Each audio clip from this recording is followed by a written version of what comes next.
ನೋಡಿ, ಈ ಕೇಸ್ಗೆ ಸಂಬಂಧಪಟ್ಟಂತೆ ಅವ್ರು ಕೊಡ್ತಿರ್ತಕ್ಕಂಥ ಕಾರಣ, ನಾವು ಕೆಲವೊಂದು ಟೆಸ್ಟ್ಗೆ ಕಳಿಸ್ಕೊಟ್ಟಿದ್ದೀವಿ ಅಂತ. ಏನು ಟೆಸ್ಟ್ ಇರಬಹುದು ಅಂತ ನೋಡಿದ್ರೆ, ಒಂದು FSL ಆಗಿದೆ, ಅರ್ಥ ಆಯ್ತಾ? ಇನ್ನೊಂದು DNA ಪರೀಕ್ಷೆ ಬಗ್ಗೆನೂ ಮಾತಾಡ್ತಾ ಇದ್ದಾರೆ. ಇಲ್ಲ ಅದಕ್ಕೆ ಕೋರ್ಟ್ ಅನುಮತಿ ತಗೊಳ್ಬೇಕು ಅಂತ ಕೂಡ ಅವರ ಪರವಾಗಿರ್ತಕ್ಕಂಥ ವಕೀಲರ ವಾದ ಒಂದು ಕಡೆ ಇದೆ. ಇದರ ನಡುವೆ ದರ್ಶನ್ ಮತ್ತು ಕೆಲವರು 4 ಜನ, ದರ್ಶನ್ ಸೇರ್ಕೊಂಡು 4 ಜನ ಇದ್ದಾರಲ್ಲ, ಇಲ್ಲಿ ವಿಷಯ ಏನು ಬರ್ತಾ ಇದೆ ಅಂತ ಹೇಳಿದ್ರೆ, ಟೆಸ್ಟ್ ಮಾಡಬೇಕು ಅಂತ ಒಂದು, ಇದರ ತೀವ್ರತೆ ಕೂಡ ಇಲ್ಲಿ ಜಾಸ್ತಿ ಅಡಗಿದೆಯಾ ಅಂತ. ಇಲ್ಲ ಇವರು ಇನ್ನೂ ಒಂದಷ್ಟು ವಿಚಾರಗಳ ಬಗ್ಗೆ ಬಾಯ್ಬಿಟ್ಟಿಲ್ಲ ಅಂತ, ಏನು ಹೇಳಿಲ್ಲ ಇವರು ಅಂತ. ಉಳಿದವರೆಲ್ಲ ಇದ್ದಾರಲ್ಲ, ಇಷ್ಟೇ ಸ್ವಾಮಿ, ನಮ್ಮ ಕಡೆಯಿಂದ ಇಷ್ಟೇ, ನೀವು ಸಾಕ್ಷಿಗಳು ಹುಡ್ಕೊಳ್ಳಿ.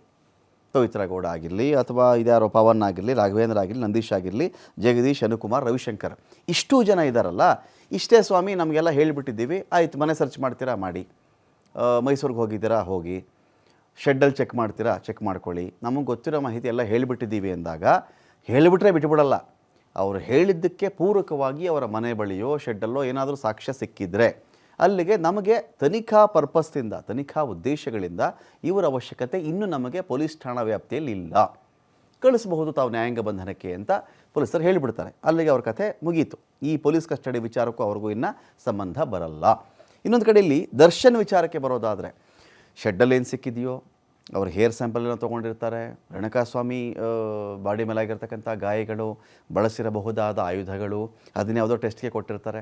ಆ ಪರೀಕ್ಷೆ ರಿಪೋರ್ಟ್ ಬರೋಕ್ಕಿರುತ್ತೆ, ಒಂದು 24 ಗಂಟೆಲ್ಲೋ 48 ಗಂಟೆಲ್ಲೋ ಬರಲಿಕ್ಕಿರುತ್ತೆ. ಅಕಸ್ಮಾತ್ ಆ ರಿಪೋರ್ಟ್ ಬಂದುಬಿಡ್ತು, ನಾಳೆ ಬಂತು ಅಂತ ಅಂದ್ಕೊಳ್ಳಿ.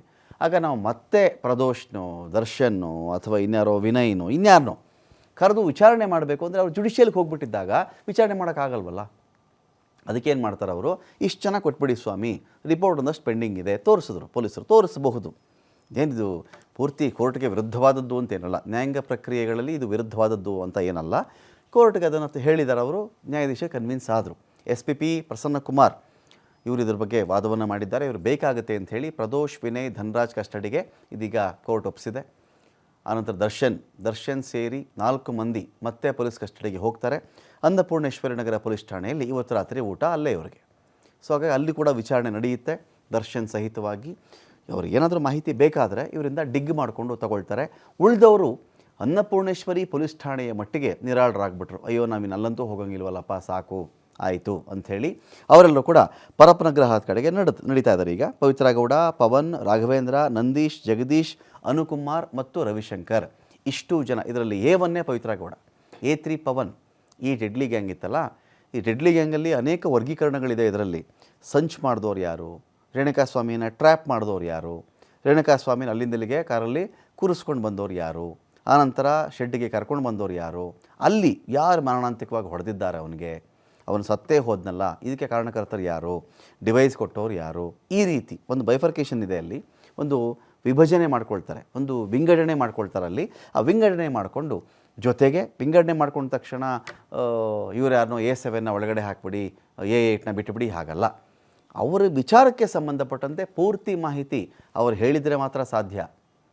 ಬಹಳ ಸೂಕ್ಷ್ಮ ಇದೆ ಇಲ್ಲಿ.